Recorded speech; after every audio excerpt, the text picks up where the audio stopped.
Assalamualaikum warahmatullahi wabarakatuh. Perkenalkan, saya Nilam Cindra Dewi, guru SMA IT Nurul Fikri Boarding School Bogor. SMA Nurul Fikri Boarding School Bogor menggunakan kurikulum Merdeka Belajar. Kami menekankan Merdeka Belajar dan penguatan profil pelajar Pancasila. Sebagai guru, saya mencoba memberikan pelayanan yang baik bagi peserta didik. Salah satu pelayanan tersebut adalah dengan memfasilitasi keunikan setiap peserta didik dalam pembelajaran. Ketika pembelajaran, tak jarang kita temui peserta didik kurang semangat ketika mengikuti pembelajaran. Bahkan ada yang tidak konsentrasi. Hal ini berakibat pemahaman konsep peserta didik kurang. Selain itu, menurut hasil penelitian Indonesia Career Center Network atau ICCN menunjukkan bahwa 87% mahasiswa mengaku jurusan yang diambil tidak sesuai dengan minatnya. Kedua hal ini membuat saya selaku guru merasa risau dan mencoba mencari solusinya. Setelah mengikuti seminar dan sosialisasi oleh Mas Menteri Nadiem Makarim, saya menemukan solusi dari dua permasalahan tersebut, yakni mengimplementasikan pembelajaran berdiferensiasi. Menurut Tomlinson, pembelajaran berdiferensi adalah usaha untuk menyesuaikan proses pembelajaran di kelas untuk memenuhi kebutuhan peserta didik yang berbagai macam. Pembelajaran berdiferensi mampu mengakomodir perbedaan kesiapan pembelajaran peserta didik. Adapun kesiapan pembelajaran peserta didik dibedakan menjadi 3 hal.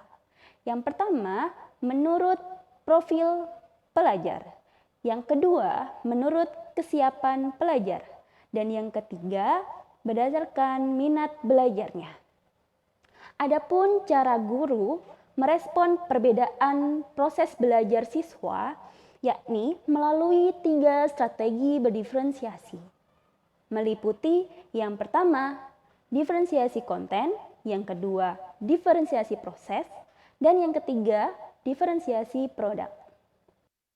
Di awal pembelajaran, saya melakukan asesmen diagnostik.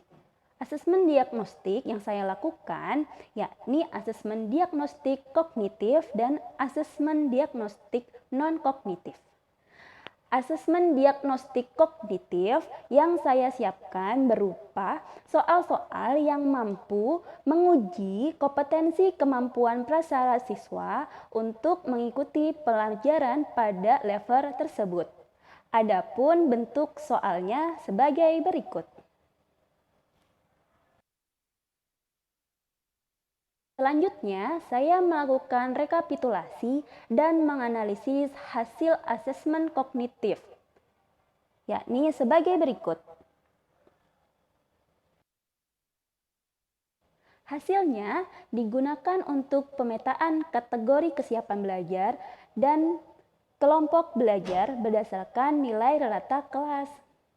Selain itu, saya juga melakukan asesmen diagnostik non-kognitif yang meliputi pertama adalah asesmen profil gaya belajar, yang kedua asesmen minat peserta didik. Adapun bentuk tes asesmen diagnostik non-kognitif untuk gaya belajar yakni sebagai berikut. Hasil analisis rekapitulasi peserta didik SMA IT Nurul Fikri Boarding School Bogor untuk kelas 11 yakni 59% memiliki gaya belajar visual. Kemudian 28% memiliki gaya belajar auditory.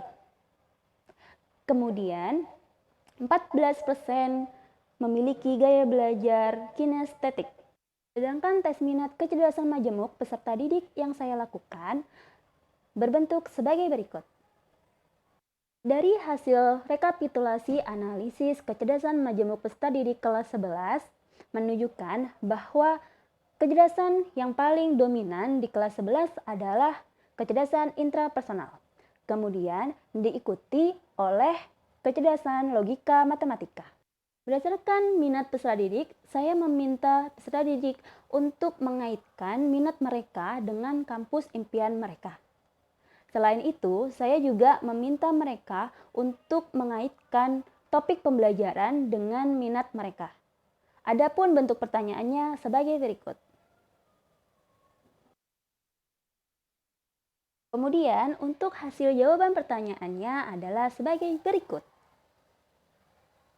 Berdasarkan hasil asesmen diagnostik, selanjutnya saya menentukan tujuan pembelajaran yang sesuai dengan hasil asesmen diagnostik.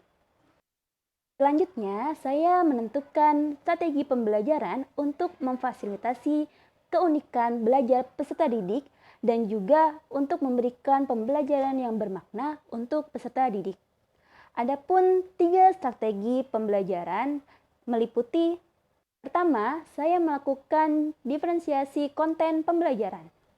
Berdasarkan hasil analisis gaya belajar, saya menyiapkan 3 jenis konten yang mana menyesuaikan gaya belajar, yakni rekaman suara atau video untuk gaya belajar auditory, PPT atau buku untuk gaya belajar visual, kemudian performance atau praktikum untuk gaya belajar kinestetik.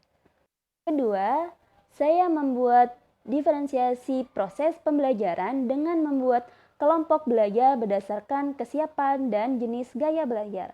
Nah, hari ini kita akan mempelajari yang mana yang pertama tentang hukum Newton tentang gerak.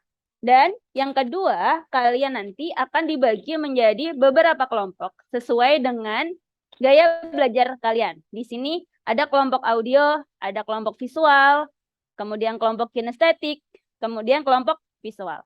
Nah, silahkan kalian tentukan ketua kelompoknya. Ketiga, saya melakukan diferensiasi produk pembelajaran berdasarkan minat dan jurusan kampus peserta didik yang ingin diambil ketika melanjutkan studi setelah SMA.